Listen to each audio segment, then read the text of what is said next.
kind of pomp and majesty of Dany's arrival. It just felt like the natural place to start the season. The arrival was a way to capture what was at stake for Dany and for Jon. Looking back to the very beginning and how young Maisie was back then and wearing the Stark soldier's helmet falling over her head, and she just looks like this little kid. And now she's a grown woman and she's there watching again, but this time she steps aside to let a little kid come in to watch because she remembers how thrilling it was.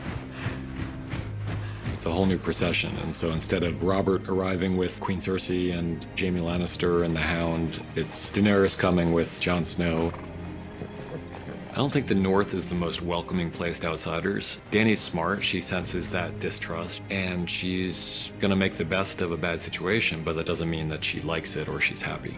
When you're doing something good for people and you get met with what Sansa gives her, and they meet in the courtyard, it's understandable that she would be upset.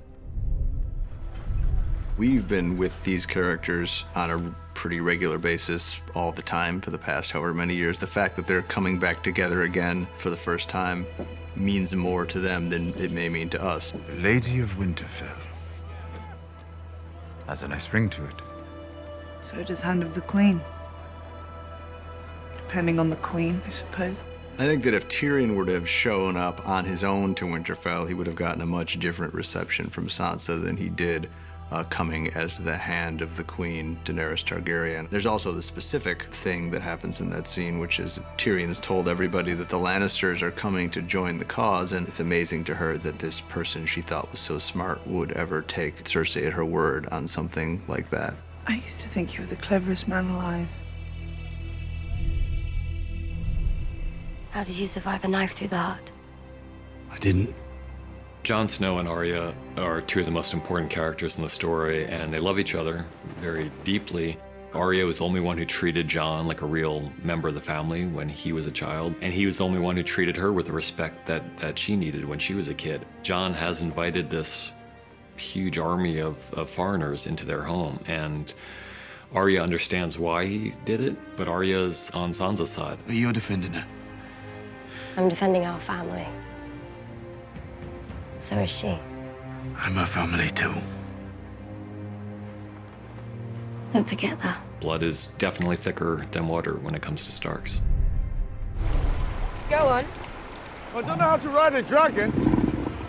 Nobody does, until they ride a dragon. No one's ever ridden a dragon except for Dany. Only Targaryens can ride dragons, and that should be a sign for Jon. Jon's not always the quickest on the uptick, but eventually he gets there. We wanted to kind of re-anchor their relationship. It seemed important for it to involve the dragons, since the dragons play such an important role. It's a major thing for her when she sees they have some kind of connection to him. They allow him to be around them. And when he flies up with her and shows her where he used to hunt as a kid, I think she falls even farther in love with him. Seeing Jon and Dany on the dragons together, it's a Jon and Dany moment, but it also seeds in the idea that these creatures will accept Jon Snow as one of their riders. Don't be afraid.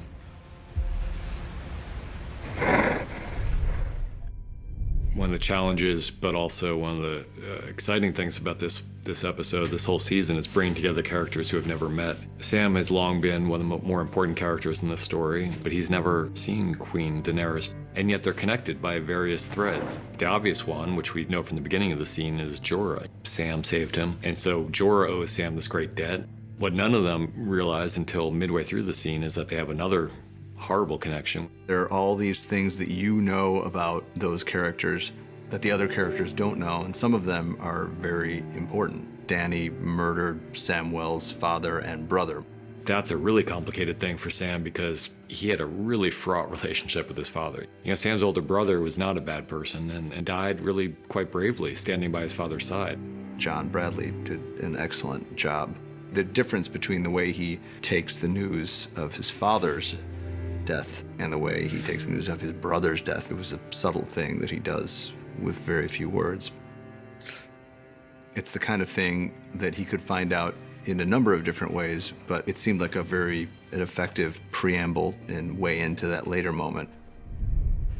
Daenerys. She executed my father and brother. I've executed men who disobeyed me. You've also spared men. Thousands of wildlings when they refused to kneel. I wasn't a king. but you were. The fact that Jon's real parents were who Jon's real parents were is not news to us at this point, but what we don't know is the way that Jon is going to take this. How's the explosion going to look?